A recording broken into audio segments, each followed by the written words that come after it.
Welcome back and thanks for staying with us. We're still reviewing the front pages of the papers and Ronke has a story for us. Thank you, Tope. I have a story on page 8. It says right. Nigeria targets 35 million persons with disabilities in digital inclusion. The federal government has pledged to include 35 million persons with disabilities in its digital economic plans, aiming to ensure no Nigerian is left behind in the ongoing tech initiatives. The DG of NITDA,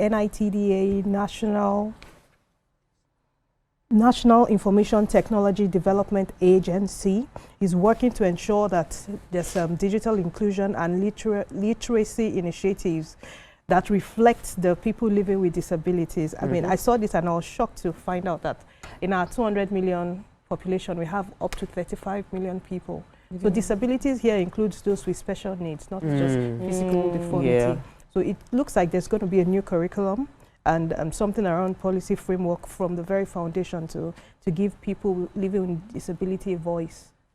Fantastic. All right, so what I have here is advisory from the Nigerian Meteorological Agency as they release the forecast of thunderstorms and rainfall across various regions of the country from Sunday till expected to last till Tuesday.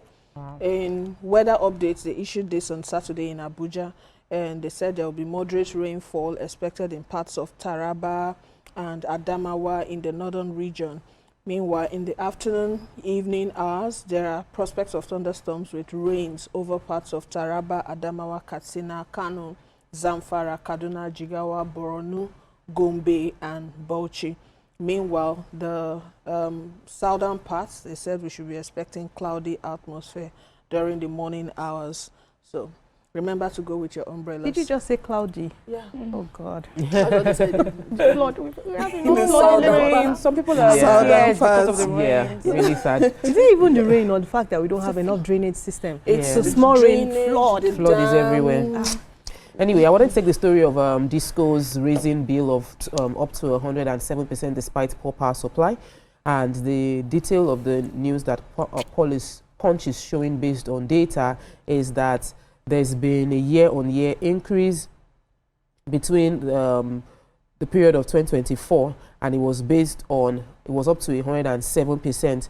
They said that there was a shortfall of 202 billion naira in their revenue collection for the first quarter of 2025, which means that people are not really paying, but they detailed each disco and their performance. So if they said many of even though there is a little bit of improvement, many others within the discos are grappling with significant revenue gap, which raises fresh concern on the viability of the Nigerian power sector. Now, the power sector is actually in major crisis. We as consumers are saying we don't have enough energy, but the discos are saying they're not making enough money. They are saying that the economy, the power sector is not a viable sector to invest into. So there are many things going wrong. I just pray that God will give them the wisdom. They should look inward. They should please, if you provide, not add what it is now. And not increase anymore. I actually feel they are robbing Peter to pay Paul, because if everybody has a metering system, everybody has meter. You spend what you recharge. Maybe their cost. The cabal is not maybe they are struggling with cost. We have to pray for wisdom for the people handling the matter. What is coming but people pay for their meters. Yeah. People pay for it. Yeah. So if you're charging that's why I say there's cabal, because we paid and then the this price cabal, changed. when is it going to allow us breathe? Moving on to Nigerian Tribune, major headline. Of course, you can see the Minister Nyesom Wike and Minister of State for FCT, Dr. Maria Mahmood, are working. They've taken the entire page. Other news: SEC warns public against investing in Punisher coin and Spawn. Tinubu to confer national honors on select lawmakers to attend the National Assembly special joint sitting on Thursday. So the president is going back to Abuja before Thursday. Interesting. All right. What other story do we have? I have that story from SEC. SEC warns public against investing in Punisher coin, Spawn. The Securities and Exchange Commission has issued a warning to Nigerians against investing in the cryptocurrency known as Punisher coin. Even the name itself is suspicious. Punisher coin or Spawn. They said, the commission said it's due to its unauthorized presale and lack of regulatory approval. It's not been approved, even though they say they've been doing adverts and promotions for this particular coin. The commission stated the attention of the Securities and Exchange Commission has been drawn to several online publications blatantly advertising unauthorized presale of cryptocoin termed Punisher coin. And they are saying that... before one is beforehand. Before you start going to court to be dragging them for money, they have said we are not sure. involved. I'm not sure these guys will listen. Or people will still speculate I'm not sure. and they will put their money into it. Greedy people, right? I'm not sure they will listen. Do you have any story, Ronke? No, I have one on the NDLEA. Oh, okay. The NDLEA, the National Drug Law Enforcement Agency, has intercepted not less than 66 parcels of loud, a strong strain of cannabis, get this, packaged as green tea at the import shed of the Lagos International Airport. Now, this seizure was made on Thursday based on credible intelligence that was received ahead of the arrival of the consignment at the cargo wing of the airport on the 11th of May. Now, according to the NDLEA spokesman, Mr. Femi Babafemi, on a statement on Sunday, he said that this agency had watch-listed the shipments and sustained surveillance around it for over 3 weeks before inviting other stakeholders for a joint examination last Thursday. The loud consignment weighed 62.20 kg and was concealed inside wraps of green tea that came from Thailand via UAE and an Emirates Airlines flight. Now, according to reports, in another operation too, NDLE operatives on 2nd of June intercepted a consignment of 1,665 kg skunk, a strain of cannabis, along Lekki Aja Expressway. That happens a lot. The drug war continues. Yes, so we have to one that applaud we them. cannot win. We are at least we're seeing some results, especially. Federal government has cracked down on private jets. These are taking place over last week. A lot of billionaires have said that they are begging the president to the government to release their private jet. But the Minister of Aviation and Aerospace Development, Mr. Festus Keyamo, has launched this crackdown on private jet owners who abuse their registration status by engaging in commercial activities. Yeah, because a friend of mine said that there's a private jet that you will book and you will travel, you pay, but it's actually registered as a private jet. Imagine. Yeah. So they said this move aims to curb illicit activities such as money laundering and drug trafficking, which have been linked to some private jet operators in Nigeria. About 60 private jets have been grounded by the federal government. The decision is to clamp down those private jets following a 60 days audit of the holders of the private jets for private non-commercial flights, which they revealed some private jets that were operating commercial flights without proper authorization. The minister there's a ministerial task force which has been established to investigate and regulate these things. You know, because me, I'm always talking about money. I'm like, when you have an asset like private jet, you're supposed to make it work for you. So now, if you want to make the assets work for you, you're meant to get a commercial license, not operating as a private jet for personal use, and then you're not using it to be shuffling people up and down. And they are still refusing to pay their import duties. They are Completely. over 60 private jet Maybe owners. that's why they're trying to make money by doing commercial activities.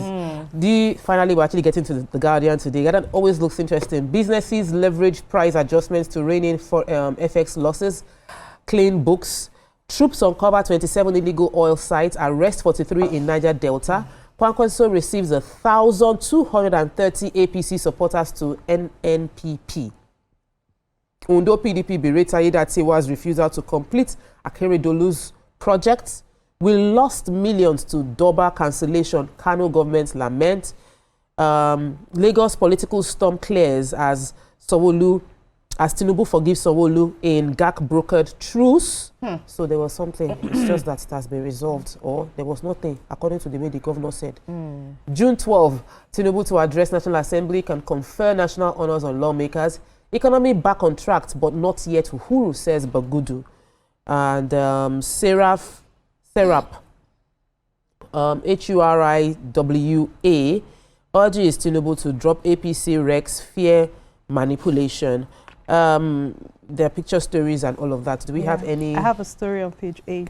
Fantastic. So not everything ended well this Salah period. There's a 68-year-old man who fell into the well trying to retrieve his phone. Yeah, but I'm particularly impressed with the fire agency in Ibadan. I mean, they swung into action immediately. Fire service. Wow. They rescued him. Fantastic. That's so impressive. Let's please, Very, please, very, please, very please. impressive. They rescued him. Whoa, did he get the phone? He got the phone. Oh, wow. But he was stuck with the And phone he was in there. determined. All right, so there's a particular story I found in just same way we try to report NDLEA stories. It's also important to report the troops, what is happening with the army. So the report has it that they were able to recover, according to them, they were able to recover 27 illegal oil sites, and they made this arrest. The troop of 6th Division Nigerian Army has arrested 43 suspected oil thieves, uncovered 27 illegal bunkering sites, as well as uncovered 161,000 liters of stolen products across the Niger Delta in this latest crackdown. They said the operation was conducted in synergy with other security agencies between May 26th and the 8th of June 2025. And according to the acting Deputy Director of the 6th Division Army Public Relations, Lieutenant Colonel Jonah Danjuma, he said that the troop in Bayelsa State, along with there's a code name, that they discovered this illegal oil connection points, wellheads across 10 sites connected to illegal refineries. This is a big deal. Sorry. It's a big deal because we're always complaining about the fact that our production capacity is not being met, and this oil is the people that are stealing it think that they are stealing Nigeria's oil, but they are stealing private businessmen's investment that they've put the money into the oil wells, and they are supposed to make their money back, and it's a huge struggle. So I want to celebrate all of those who worked on this project to get this sorted out. And let's tell ourselves the truth. This is not how we are going to make money. This is not the way to build our nation. It is a way that will cripple the economy and affect many lives. All right. That's what we can take on front page review for today. We'll take a quick break. When we return, our hot topic for the day would start. Stay with us. We'll be right back.